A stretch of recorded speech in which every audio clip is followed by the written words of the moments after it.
Hello everybody. For this month's newsletter I thought I do a little video message instead of writing. Last week I was on leave in the beautiful Plettenberg, so I didn't have time to really write something. So my team asked me to do a video message. I have a couple of things I wanted you to update on. Something on Namibia and Kenya to start with, maybe some news from Mozambique. And then quite a few most recent updates in South Africa. It is our biggest market. We get a lot of questions regarding South Africa, so I will do that at the end, so that maybe you stay tuned until then. So what are the news from Namibia and Kenya? And I think it's quite surprising, especially for lots of our European clients, that my staff or our staff in Namibia actually received their vaccinations 2 weeks ago, well, 1.5 weeks ago. And even in Kenya, our Sylvia has received her first shot just last week. They are fairly young, they're all in their 20s. It's open for the public. Now, admittingly, with Namibia of 2.5 million inhabitants, it's a bit easier. But fact is that they have vaccinated their critical hospital staff and protected staff groups or groups of population, and they're actually starting now with the general population. So that's quite cool. In South Africa, obviously we're a bit slower here. Our government, maybe has procured a little bit less, and international help is not maybe arriving as desired. But be it as it may, at least some of our health workers are vaccinated now, and we hope that at least the mass vaccination starts in May. But our government already indicated that it might take actually until the end of the year until we have enough vaccines to reach the herd immunity. So South Africa is a little bit slower there, but of course we also have many more inhabitants and population in Namibia, for instance. So that's maybe the updates there. On the COVID, maybe just on the restrictions in South Africa at the moment, our situation here is extremely relaxed. We do expect now that before Easter the government will maybe increase some of the restrictions again, but nothing severe. Our infection rate is very low, our current cases are very low, the hospitals are empty, so that's why also the holiday was really, there was no limitations. And the situation in Kenya is different. So the president of Kenya, the numbers there are much really different. They really introduced quite a harsh curfew. So my staff there needs to actually now kick off at 4 o'clock to come home in time, because the curfew starts at 8 p.m. So that's obviously very early, and it ends at 4 a.m. in the morning. So I think that's quite interesting. And obviously subsequently Kenya has really reduced a lot of immigration services are really scaled down, so they're at the moment suffering. Mozambique is suffering from the terror attacks up north, a very severe attack on Pemba, on a big lodge there, a couple of unfortunately victims there also from South Africa.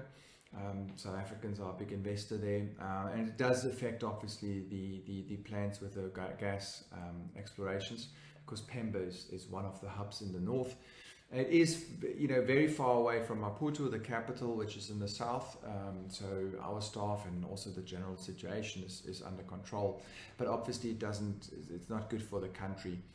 It's not good for the gas exploration if there's terror attacks in the north. We really hope the Mozambican government finds a way there to really focus on that. We do know that the Americans are assisting at the moment. There's other private groups assisting, but at the moment they seem to not really winning the upper hand, which is quite a shame for Mozambique, I have to say. We at the moment actually currently interviewing for a second full-time employee in our newly established Mozambique office. It's quite a pleasure to sit in some of the interviews over Teams. Obviously Portuguese is the second language, the main first language there. So English is not generally spoken, but great people, great interviews we have there. So I look forward to concluding that.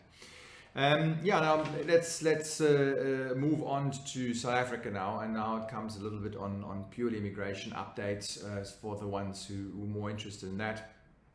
I think I already updated you last month that we have commented and we have submitted now comments on the draft critical skills list. The deadline was, it's actually tomorrow, the 31st of March. We have submitted comments through the American Chamber, through the German Chamber, as well as just directly, and also through FIPSA, the Forum of Immigration Petitioner, to which we belong. So that's quite useful, and thank you very much to all who submitted really valuable feedback. We used it, and I think and I also had a long conversation with some representative of the Western Cape government and the Western Cape Promotion Agency, WestCro. They were super happy with our input, so thank you very much for that. Maybe one last word on the critical skills list. I don't foresee anything happening there in earnest before June and July. It is a draft list, so let's see where that ends. Then obviously I think that's already fairly recent news. The visitor visa have received another extension. So if you are on an expired visitor visa currently in South Africa, you have now until the end of June 2021 to remain legally in the country and then exit before that deadline without being declared undesirable. So that's great. I think that's important. There are some uncertainties about long-term permits, but I'm not going to go into too much detail. I actually made another video earlier this morning going way into much more detail here. So maybe you can watch that. It will be on our YouTube channel as well. The other one is an interesting one, permanent residence. I think two points to that. A lot of clients really reach out to us and are quite frustrated that with the extremely long permanent residence processing times. Truthfully so. I mean, we have clients waiting for 3 years, 2.5 years. There's very little movement in some of the categories. There's a lot of movement, business and critical skills, but in the other movements it's very slow. The Minister of Home Affairs is not accepting any. So part two, I got interrupted, I don't know why, my computer froze, but anyway, part two, I just wanted to continue with the permanent residence. Especially with the long processing times, and a lot of clients are very frustrated about the extremely long processing times. The Minister of Home Affairs is not accepting any new applications still now for 1 year. We really do not think that's fair. We really hope that's changing soon. But the official reason is to reduce the backlog of the permanent residents. We do see some results coming through, but very little. It's like a small trickle instead of something really substantial. So I really fear that a lot of clients will still be, have to be patient and really, wait. And unfortunately, it is extremely frustrating. And I don't really think South Africa is doing itself a favor by permanent residence processing times of 3, 4, 5 years. I mean, the vast majority of foreigners are eligible for permanent residence. They have spent a lot of time in the country before. They've worked here, paid taxes. They've started businesses. They have families. It's just not right to let them wait for 4 or 5 years. So that's unfortunate. The other news, and that's really since yesterday or the day before yesterday, just in case you wonder, in case you do receive a permanent residence, then you actually have now a new concession until the 31st of December 2021, so the end of this year, to actually enter South Africa to make your permanent residence valid. Okay, so usually you have a time frame to enter, and that was now extended for people who might have received permanent residence already during lockdown and they can't travel, right? Usually you have a year. And if you received it a year ago, then you really have a problem. So that has changed. So you have until the end of the year of 2020.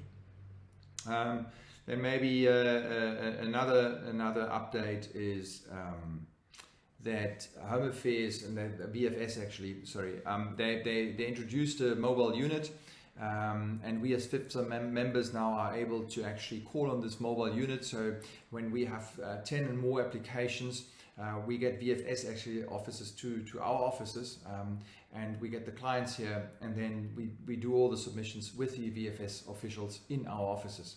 So that is maybe not of great interest to private clients, because usually we don't have that many to pool them on a day. And during COVID, you also don't want that, but obviously, hopefully COVID at some stage is finished and then we can do it. But especially for our corporate clients, and we have a couple of infrastructure projects in the renewable energy sector where we actually have high volume. So that's a great service VFS comes up with, and it's really highly appreciated from the corporates, because they only have to get their workers, in one location once, and they don't have to go single-handedly all the time to VFS. So that's a great service VFS has introduced. It's not brand new, but what is brand new is that companies like ours who are FIPSA members can actually register and call upon the mobile unit. So that's really, really useful also for our clients. Yeah, and then maybe the last update, and then I'm finished with a rather long video message, is that we do see some serious attempts within Home Affairs to clean a little bit the corruption in the office or in the department. Some high-ranking officials have resigned or have asked to leave. So it seems that the minister is a bit, there's a more sincere effort to clean the department. And we obviously we appreciate that. For us as a 100% ethical company, we would prefer if that's really ended, and I guess it would be good for everybody really. So let's see what happens on that drive. But I think it's an important update, because 2 years ago that update would have not been the case, even a year ago, and I think it's something as a small indication that maybe things are changing on that front, at least to the better in South Africa. I hope it was not too long. I hope everything is well on your side, and please reach out to us if you have any questions. Mail me, and until next month, and then probably written again. Bye bye. Thank you. Bye.